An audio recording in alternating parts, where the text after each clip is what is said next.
do not back out. Malamang makonvict po si Atong Ang. Yan ang sabi ni Chavit Singson. Kung hindi mag-atras, hindi umatras, hindi mag-back out. So mabigat itong mga sabi ni Chavit Singson. Ito anyang si Atong Ang. Gaming magnate Atong Ang could be convicted over the disappearance. Yung weteng ang minimin mga kababayan ni Chavit Singson. As a background story mga kababayan, sino si Atong Ang? Si Charlie Atong Ang, base sa report ng Rappler, by selecting two numbers ranging from 1 to 37. A failed attempt on Singson's life set in motion the events on Estrada's impeachment and eventual ouster from office, extradited to the Philippines in 2006. Kaya kilala ni Chavit Singson na kalaban niya itong si Charlie Atong Ang noong pang panahon ni Erap. So ito yung sabi ni nagpapagang mga balita at pagtalakay sa mga isyu ng lipunan. Bulsa! Opinyon, banat at paglalantad sa katotohanan. Bulsa! What you see is what you get. You decide. Mga kababayan, si Dante Maravillas po.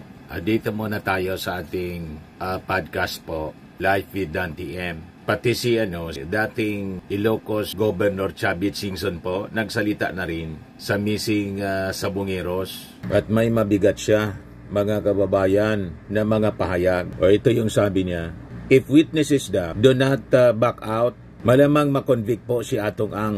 Yan ang sabi ni Chavit Singson. Kung hindi mag-atras, hindi umatras, hindi mag-back out. So mabigat itong mga tapaniwala ni Chavit. Mabigat yung kanyang binitawang pananalita mga kababayan ngayon. Na-interview siya ng Billionaire News Channel. Sabi ni Chavit Singson, ito anyang si Atong Ang, gaming magnate Atong Ang could be convicted over the disappearance of Sabongeros or cockfighters if witnesses hold their ground. Speaking with Attorney Karen Jimeno on Billionaire News Channel's At the Forefront, Singson pointed out the critical role of consistent testimonies and reiterated the principle that those should be punished.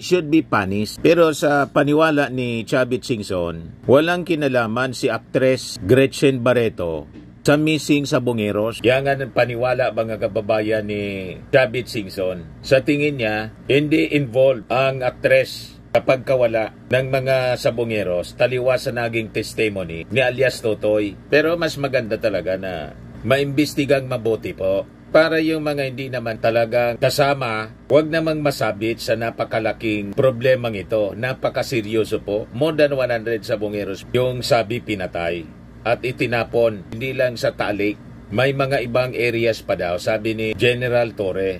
Base sa testimony mismo ni alias Totoy at iba pang mga nakakausap nila. Singson cited Ang's past reprimand during the Estrada administration for his involvement in illegal numbers game, while distinguishing the current situation as concerning a legal activity or itong sabong.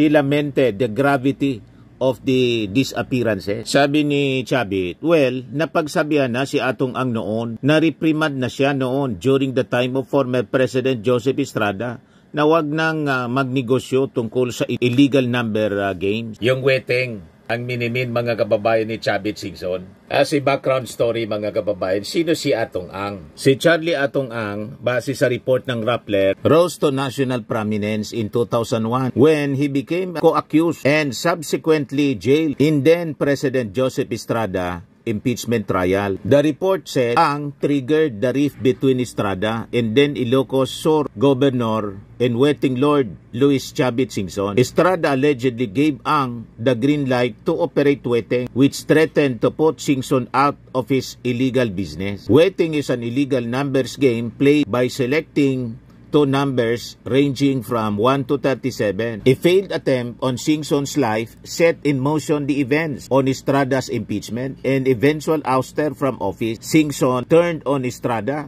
and Ang by becoming a star witness for the impeachment prosecution. Singson accused Ang and Estrada of pocketing 130 million pesos from tobacco excise taxes. After Estrada's ouster in 2001, Ang fled to the US where he was caught gambling in Las Vegas. Ang posted $300,000 bail citing political persecution. He remained in the US under house arrest then was extradited to the Philippines in 2006. Kaya kilala ni Chavit Singson na kalaban niya itong si Charlie Atong Ang noong panahon ni Erap. So ito yung sabi ni Chavit Singson na reprimand na niya yan na wag nang magnegosyo tungkol sa illegal numbers game. Pero iba naman anya yan, sabong. Allowed naman ang ginagawa nila. Kaya lang nagkaroon ng problema dahil nawala ang mga sabongero.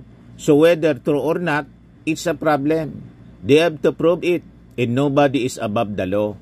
So if they can prove it, dapat parusahan lang ang dapat parusahan.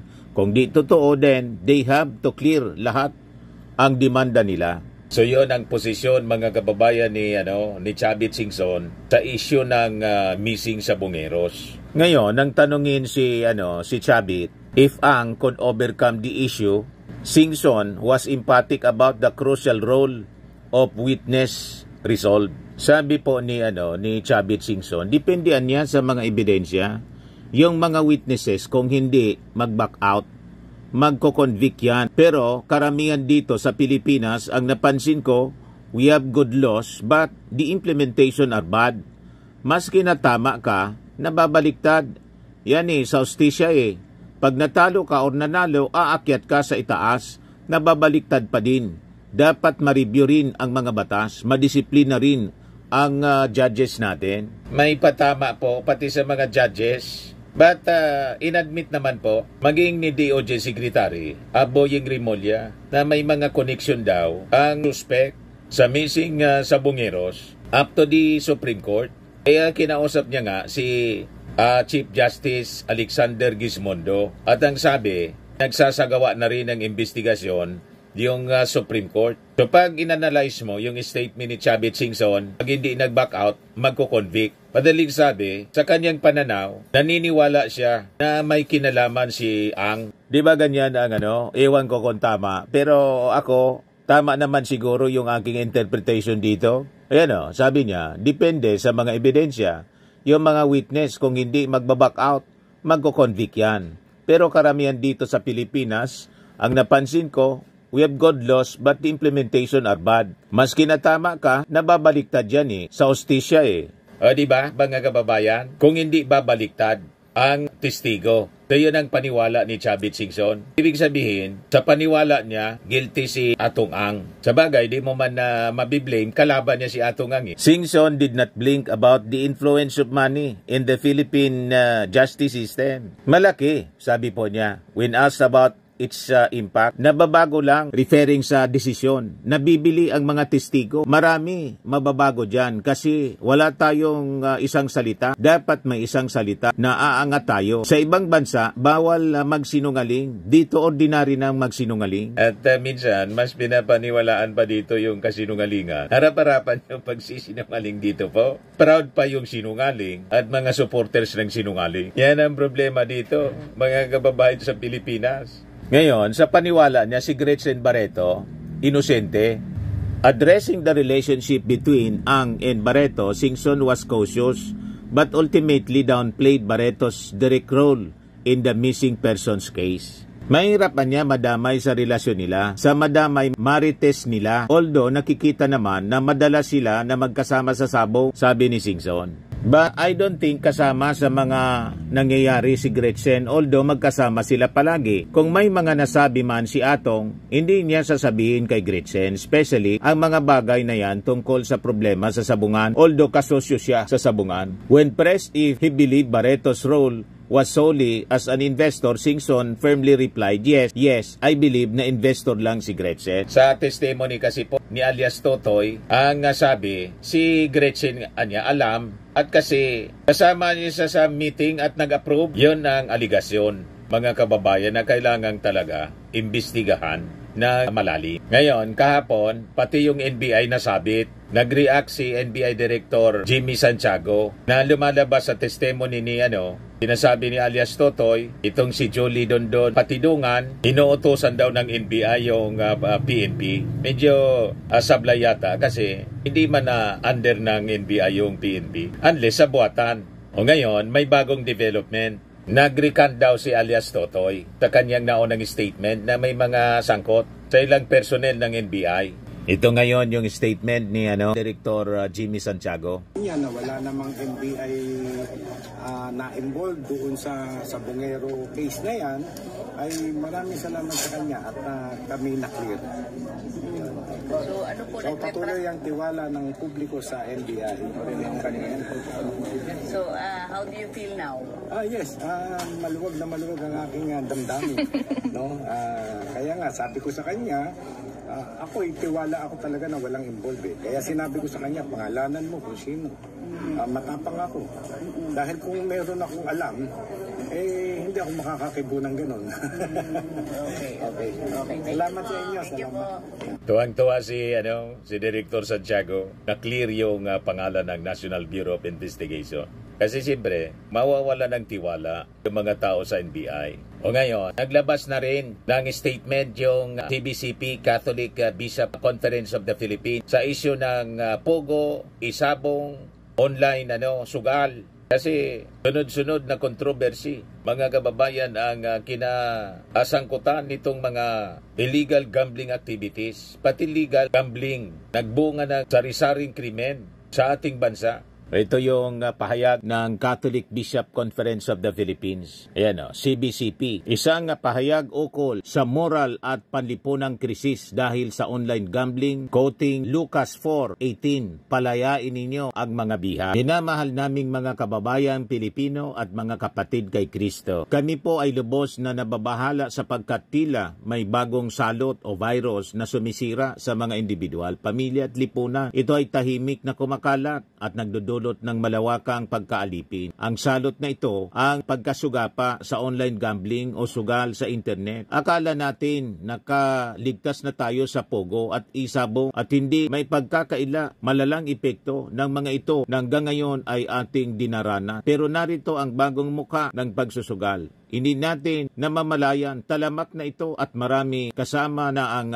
kabataan ang nagiging addict sa online gambling. Yun nga po, at saka pinopromote ng maraming mga vlogger. Kaya dapat talaga ipagbawal na ito. May mga nag-submit po ng mga panukalang batas sa Congress and the Senate na ibawal na po ang online gambling. Pati yung online gambling app. Paano ba nang-aakit ang online gambling? Ang mga sugal sa internet ay hindi inosente. Ito ay sinadyang maging kaakit-akit lalo na sa mga kabataan at mga pangkaraniwang mamamayan. Ito ay madaling gamitin, mabilis at ang kita at mabilis din ang pagkatalo. Makulay ang mga patalastas, ginagamit pa ang mga sikat na artista para ipromote ito, kaya marami nga ang naakit dito. Pero lingid sa ating kaalaman, lahat ito ay nilika para nga mahuli ang tao at malulong sa kanilang mga laro. Ang pagsusugal ay hindi bago, bagkos binigyan ito ng bagong muka ng digital technology. Nagdala ng matinding panganib at naging bukas 24 oras kada araw, 7 days kada linggo. Madalas isang pindot lang mula sa bank account o e-wallet. Maaring mawala sa isang taong lahat sa loob lamang ng isang iglap. Yan po ang nakakalungkot mga kababayan na katotohanan. Dahil sa digital technology, naging digital na rin po ang pagsusugal at pagkalulong sa sugal ng mga tao, lalo ng ating mga kabataan. Sa pagsusugal, sabi ng CBCP, ang konsyensya ay unti-unting nagiging manhid. Tinuturoan tayong isipin na ito ay normal, pampasaya o wala namang masama. Pero ang katisismo ng Simbahang Katolika, malinaw patungkol dito. Ang sugal ay mali kung ito ay nagdudulot ng pagkalulong o pagkaubos nang dapat ay para sa pangangailangan ng pamilya. Ito ang naririnig natin tungkol sa pagkalulong sa sugal. Ubos palagi ang sahod ko. Nagsisinungaling na naman ako sa pamilya ko. Yung pambili ng gamot at pagkain na ubos sa sugal ni tatay. Nalubog na ang kapatid ko sa utang. Nasira ang pamilya namin dahil sa sugal. Hindi ko na alam kung paano ititigil. Hindi ko namamalayan na ang mga anak ko ay addicted na pala sa online gambling. Apektado na ang kanyang mental health. So kailangan talagang tuldukan na ito mga kababayan sa pamamagitan ng legislation. Ibawal Kaya sabi ng CBCP, hindi ito simpleng problema ng individual. Isa na itong pampublikong krisis ng kalusugan sa lipunan, katulad na rin ng druga at iba pang bisyo. Sinisira nito hindi lamang ang tao kundi pati ang kanilang mga pamilya at higit na ang pagkakalulong ng mga kaanak ng mga OFWs, gayon din ng mga kapatid nating halos wala ng sahod o ipon, nahirapan sa pagtustos ng pang-araw-araw na pangangailangan, o mga kabataang nahihirapan sa pag-aaral subalit nalulung pa sa online gambling. Kaya sino ang tunay na nakikinabang sa online gambling? Hindi natin matiis na manahimik sapagkat ang pagkasugapa at ang pagiging talamak ng sugal ay salo, isang virus na sumisira at pumapatay sa mga individual,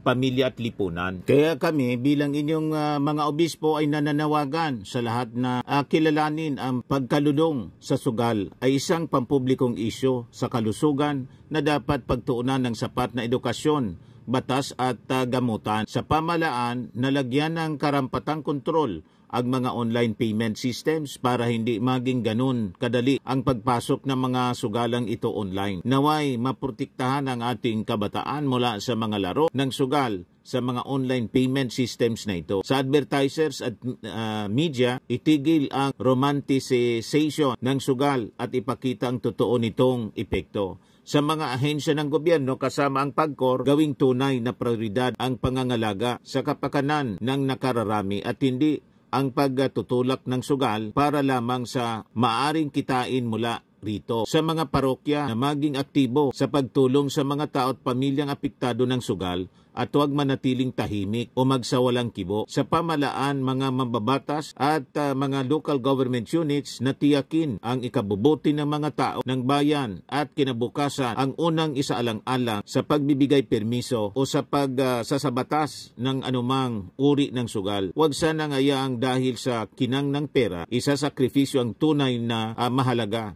Sa inyong mga kapatid, palagi nating unahin ang kapakanan ng bawat isa ng pamilya at ingatan ang mga ugnayan. So yan na po ang pinalabas na statement ng CBCP sa palala ng palala na issue ng online gambling. So kung hindi pa po kayo nakasubscribe mga kababayan dito sa ating bagong channel, click subscribe po. Like and share na rin po ninyo ng ating video. At lagi nating tatandaan mga kababayan, you become what you believe. Ako po si Dante Maravillas. Maraming salamat po. Ito naman po, Firmax Firming and Lifting Cream. Pinapahid po sa mga pulses in affected area. Mainam po sa paninigas ng mga kasukasuan. Ito naman po, Automax Radiant Serum. Sa mukha naman yung application. Anti-aging po siya. You will look 10 years younger than your age. Sa mga cancer patients naman po, baka lang gusto ninyo itong itry. Ning siya red mixed fruit drink. Hindi mo po siya gamot, food supplement siya. Kaya lang, gawa siya mga kababayan sa goji berry. Yung goji berry may anti-cancer properties. O ngayon, yung mga inquiries ninyo, dumiritso na lang kayo sa aming messenger sa Facebook para masagot namin agad. Ayos pa? Ayos na ayosan niya, Mr. Maravilla. But anyway, ito po pala yung aming bagong product na binibenta online. I am worldwide amazing pure organic barley powdered drink mix from Australia. Negosyo to ng aking anak na architect entrepreneur Riz Maravillas. Ayan po. Kontakin na lang po ninyo siya, Riz Maravillas on Facebook. Ang mga health benefits niya, boost immunity, improves digestion, enhance energy levels, packed with antioxidants, prevent cancer. Sa mga nagana po ng malinis and spacious fitness gym, pumunta lang po kayo sa aming Colossal Fitness Gym. May Grab car rental din po kami. Ito naman po yung bago naming product na binibenta online. Eye Glow Serum, whitening po siya. Tingnan ninyo yung epekto sa aking anak na architect before and now. Yung mga inquiries po ninyo, dumiretso na lang kayo sa kanyang Facebook account, Riz Maravillas.